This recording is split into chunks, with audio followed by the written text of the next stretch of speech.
Well, welcome to Matters Financial and Geopolitical from a Frontier, and thank you for stopping by. I'm always grateful. Macro thoughts by the dollar, as I've been saying since September, if not before last year. Home thoughts, I like this quote. I went back to some Rabindranath Tagore. If you've never read him, you should. He's sort of like a prophet, seer, W.B. Yeats type person, but from India. A mind all logic is like a knife all blade. It makes the hand bleed that uses it. I had some seriously important business to take care of this morning, which was Class 4F's assembly at Kenton, and Hannah had a speaking part, and I really enjoyed it. So I put up a photograph of her as she stood up to deliver her words. She's such a pleasure. Sam Dave tweeted, especially since the current weather has the perfect dusks for photographing Nairobi, and posted this photograph of Nairobi, which I liked tremendously. Then I went back to Tagore. Clouds come floating into my life, no longer to carry rain or usher storm, but to add colour to my sunset sky. And then I took this photograph from the Sankara, the 7th floor, this morning of the sunrise, and it's as if the luminous moon, because I saw the moon and it was gorgeous, had leaked into the sunrise. I hope you like that photograph as well. Political reflections. Hillary Clinton says, let my emails be read. The challenge here is that I think Hillary was an aggressive proponent of the topple Gaddafi strategy. And I think a number of unholy alliances happened in that toppling event. And that's where the Republicans are sniffing around. African jawbone discovery pushes birth of humanity back by 400,000 years. A fossilized jawbone found poking out of the ground in Ethiopia has set the story of human origins back nearly 500,000 years to a time when early man shared the vast grassland plains of eastern Africa with a rich variety of prehistoric animals. Scientists have confirmed that the jawbone belongs to Homo genus, and at 1.8 million years old is more than 400,000 years older than the oldest previous fossil of the same group of early humans who eventually gave rise to our own species, Homo sapiens. Discovery begins to fill in a huge gap in human origins between the primitive ape man of Australopithecus afarensis, best known from the Lucy fossil discovered in Ethiopia in 1974, and the earliest known members of the human family, the species Homo habilis, or handyman. The jaw helps to narrow the evolutionary gap between Australopithecus and early Homo. It's an excellent case of a transitional fossil in a critical time period in human evolution.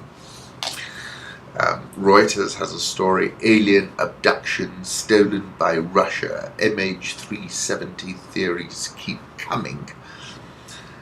Lending credence to some of the skeptics, Tim Clark, head of Emirates Airlines, said last November he believed information was being withheld and questioned the Malaysian military's assertion that it took no action because it identified MH370 as friendly when it suddenly reversed course. I think it was shot down somewhere near Diego Garcia.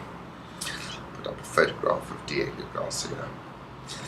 And on the 25th of August, I wrote a piece and I said, the signal announcing this new arrhythmic, I characterized the world as suffering from arrhythmia.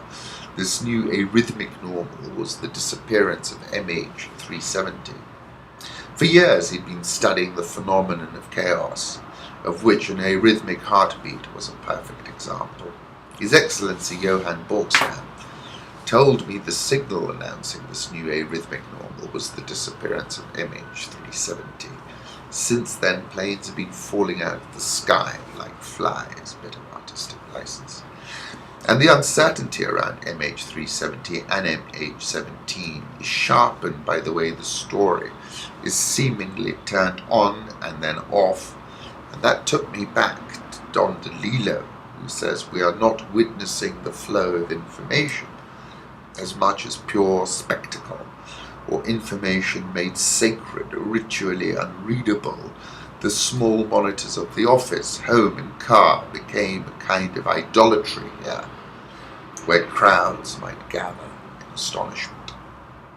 Currency markets, the euro, last time I checked, 110.46, pretty edgy ahead of Mario Draghi, who's going to detail the QE scheme, and it fell actually below, I think as low as 110.26 earlier this morning, levels not seen since September 2003. Dollar index now above 96.08 at a new 11-year high. Japanese yen 119.88 last, Swissy 0.9650, the pound 152.49, Aussie 0.7820, hit a 6-year low of 0.7627 in February after the RBA cut interest rates to a record low of 2.25%, but they didn't cut again.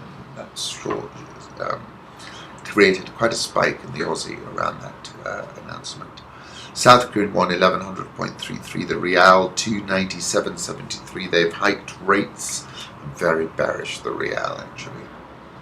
South Korean won 1100.33, Egyptian pound 763.12, South African rand heading back towards that long-term target of mine at 12, now at 1179.77. I'll put up a 3-month chart of the dollar index. This Friday, global markets will look to Friday's US jobs data for further confirmation that the world's largest economy is recovering enough to justify a rate hike. Economists polled by Reuters projected a US payrolls increase of 240,000 in February, following growth of 257,000 in January. On the 12th of Jan, I said I think the Fed is just one headline economic print copy this Friday from raising interest rates, and I said then a rate hike even as small as 0.25% will be the catalyst for a renewed surge in the dollar. I said then the dollar index is headed higher, a lot higher by the dollar. I still agree with that. On the 9th of February, I wrote about a piece and I called it King Dollar. 9th of September last year, I wrote a piece, A Small Window for Sharks, as the dollar rises. Euro dollar 110.46. And you know, it's a bit of deja vu going on here because it went in exactly the opposite direction a long time ago, and I'm just remembering sort of trading levels from then, and I think there's a gap here down to below 110. My new target is 0.93, and I expect parity I think is going to happen, but of course we're in a very stressed environment. Could see very big bounces, but I think the dollar story is intact. Nanex LLC, I like his images, tweeted yesterday, DAX leads the pack, Dow Jones is dead last, and saying that's all correlated to the euro dollar, which indeed it was. Gold around the 1200 level, I'm bearish gold. I told you I'm actually looking for it to get as low as 1,000 this year. Crude oil around the 51.73 level. It's been capped by $55 in the last month or so. I think we're going to see a breakdown to fresh 2015 lows. Storage is now full, and people who are buying it haven't got anywhere to put it. Moving to Africa, CCTV News tweeted a photograph of the Benguela Railway in Angola, the second longest railway built by China in Africa, and that was open to traffic on February the 14th. Very interesting article, Real Clear Defense, where cheap oil is seriously bad news, and this is part of my bearishness about places like Nigeria. Crude oil has hit rock bottom prices. Several African countries are getting the worst of it. Algeria, Libya, Nigeria, Chad, Angola, South Sudan are among the most oil-dependent economies in the world. At the same time, these countries are facing some of the world's most intractable security problems and are relying on their petroleum-funded militaries to an extraordinary degree. Nigeria and Chad are battling the Boko Haram insurgency and various other internal and external security threats. Algeria and Angola are veritable dictatorships run by their military establishments. And Libya and South Sudan are embroiled in civil wars in which access to income from oil rents play an important role. Oil prices are going to remain depressed for at least the better part of 2016, or la Diran Bello. This has serious implications for the existing economic model in all of those countries. Local oil barons are those who fund elections in Nigeria, and they make the political decisions. So if the trough is drying out, expect some trouble. I see this as having a potentially cataclysmic effect. In countries like Nigeria, Angola, Algeria, in a lot of the oil autocracies, the military is the first priority. That has the first call on the public purse. The military budgets will likely see some trimming, but it will not be slashed as much as other sectors. With well-equipped and well-paid security forces at their disposal, these governments will likely be able to suppress public demonstrations arising because of spending cuts. But if oil prices remain depressed over the long term, this model will become unsustainable. And this point I agree with him. In theory, an economy that is less dependent on rents expands the space for democratic accountability. But the immediate impact of the current oil prices is to create austerity in a way that makes a lot of people unhappy. Diversifying, key point, an oil-based rentier economy is easier when oil prices are high, not low. I agree with him. South African oil shares up 6.39% year to date, not far off a record high. Helen Zille on March the 3rd tweeted this photograph. The beauty belies the devastation. This is Cape Town, where we have the fire in Cape Town. Very visual, arresting photograph. Dollar rand 11.79.77. I think we're going to 12. Egyptian pound 7.63.12. Egyptian EGX 30 off its 2015 highs, but still up 6.03% year to date. Nigeria all share down 11.42% year to date. Africa's worst performing index. Not difficult to know why. Ghana Stock Exchange is down 3.72% year to date, but bear in mind the IMF has stepped up. Capital Kenya tweeted, floods have left 38 dead in Tanzania. I'll put up the photograph. And then talking about the Mo Ibrahim Prize, The Guardian says $5 million is small change to Africa's leaders. Angola's President Jose Eduardo dos Santos is said to be one of Africa's richest presidents, says The Guardian, with $20 billion. Kenya, the World Bank put out their Kenya Economic Update, and it's headlined Anchoring High Growth. Three main messages. First, Kenya is poised to be among the fastest growing economies in the region in the next 3 years, with growth projections of 6% in 2015, 6.6% in 2016, and 7% in 2017. External and internal balances are expected to improve significantly thanks to falling oil prices and public investment, mainly in infrastructure. Energy in the Standard Gauge Railway is expected to firm up growth in the medium term. The external sector remains vulnerable, and saying that Kenya needs to increase the competitiveness of the manufacturing sector. That's all to do with cheap energy, I think. That should happen. But very bullish view of it. They've upgraded GDP this year to 6% from 4.7% previously, saying the economy has got off to a strong start, and it has. All the anecdotal evidence from CEOs I speak to uncles who do business in Nairobi, just generally, and it was much as I'd expected actually. But because if you think about it, this economy always performs here when the common man, who earns probably about $100 to $150 a month, has more money in his pocket. As fuel prices have come, it's released. It's released even if it's releasing $1 a day amongst 20 people, that's $20 million per day of stimulus. And I don't think I'm far off there, actually. I wrote about this on the 15th of December when I said East Africa rising as investors shift attention.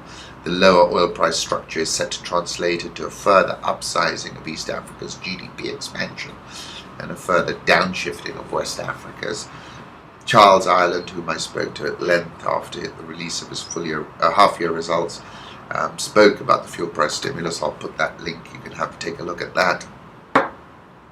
And then also in the FT on February the 15th, I told Katrina, I think the oil price drop is going to be a massive stimulus at the grassroots. The economy outperforms when the average Joe, who's earning not very much, has more in his pocket, I said. 26th of Jan, I said it as an importer of petroleum, sharply reduced price will provide a significant stimulus to our economy. Very grassroots, because everyone has got to buy fuel. Safaricom is the latest firm that has sought type approval for a set-top box. They have also applied for a digital broadcasting license, but we have yet to approve that. You know that's been coming a while. Bob Collymore, the CEO, says they are mainly interested in using the set-top boxes to deliver internet to households that own a TV set.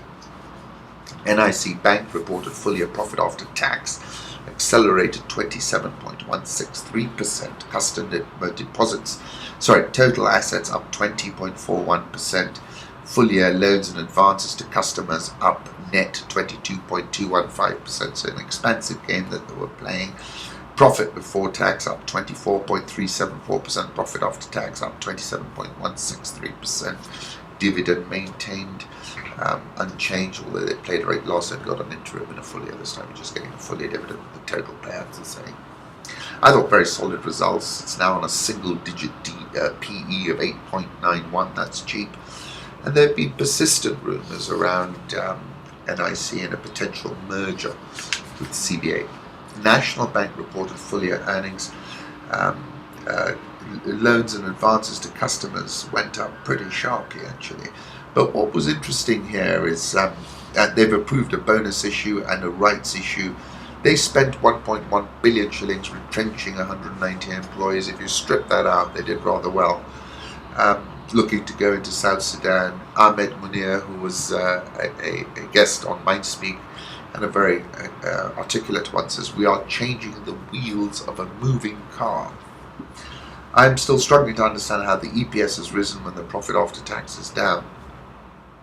But as I said, if you strip out the effect of the 1.1 billion shilling retrenchment charge, it was a commendable performance. Carbacid reported first half earnings through 31st of January 2015. Turnover down 15%. That's pretty. Exceptional demand for carbon dioxide seen in previous reporting period has eased. EPS 0.87 versus 0.92 last time. Enterprise Kenya tweeted Kenya's overall inflation rate stood at 5.61% in February 2015. I was expecting it to go lower by this stage, but I think we've had an uptick in food prices. But it could print a negative print at some point this year. Kenya shilling, very, very Teflon, 91.10. Nairobi all share up 6.09% year to date. Has corrected 2.653%. Since an all-time high reached on the 25th of February. NSE 20 up 6.83% year to date, outperforming the all-share for the first time in a more than 37-month bull market, and this speaks to a rally that's broadening out. Banner session yesterday, equity turnover clocked 1.992 billion shillings, highest volume session of the year. We've seen a bit of profit taking of late after a strong 8-week surge. NSE 20, as I said, is outperforming the all-share for the first time and is just below a 7-year high. The market's a little bit defensive, except Safaricom, by the way, which actually yesterday was trading at 16, which is above its all-time closing high. Today it's around 58. Today it's around 15.85, but supply is considerably less than the demand. KCB unchanged at 59. It's cheap at that price. The results spoke for themselves. I think a little bit of local disappointment with an unchanged dividend, but that's because they've got growth in front of them and they need to conserve their cash. Centum, heavy volume, 1.336% of the company shares traded yesterday. EABL was the most actively traded yesterday, eased back 1.01% to close at 295, traded its highest volume session in 2015. They're seeking to raise 11 billion shillings, $120 million US via medium-term note program, paying a pretty handsome rate of interest, actually. EABL is now minus 4.22% for the year and has overshot massively to the downside. First half results were muscular, and neither the Karachi expansion news or the MTN program justify the depth of the correction, in my view. Once again, thank you for stopping by. I am grateful.